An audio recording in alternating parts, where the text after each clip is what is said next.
गांव में एक लड़का रहता था।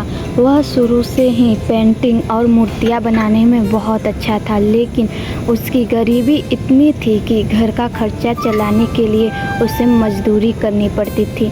दिन भर ईंटें ढोता, पत्थर काटता और शाम को थक कर घर लौटता। उसी थकान के बाद वह थोड़ा सा समय निकालकर अपनी कला का अभ्यास करता।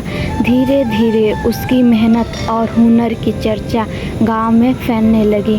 गांव के लोग कहते, यह लड़का बहुत बड़ा कलाकार बनेगा, लेकिन किस्मत ने उसका साथ नहीं दिया।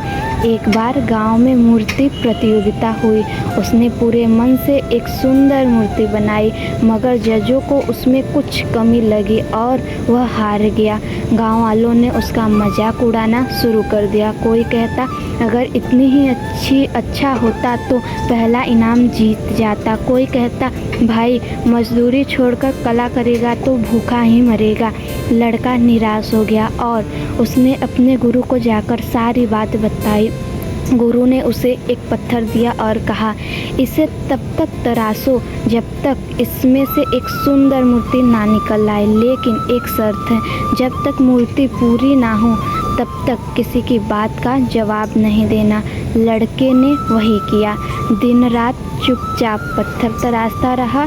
गांव वाले फिर भी मजाक उड़ाते, लेकिन अब वह सुनता ही नहीं। उसका ध्यान सिर्फ उस पत्थर पर था।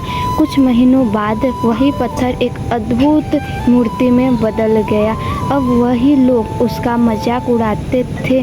उस मूर्ति को देखकर दंग रह गए। लोग उसके पास आकर बोले, हमसे गलती हुई, तुम सचमुच कलाकार हो। लड़का मुस्कुरा कर बोला, गुरुजी सही कहते थे, अगर ध्यान अपने काम पर लगा दो तो दुनिया की आवाज़ें अपने आप बंद हो जाती हैं।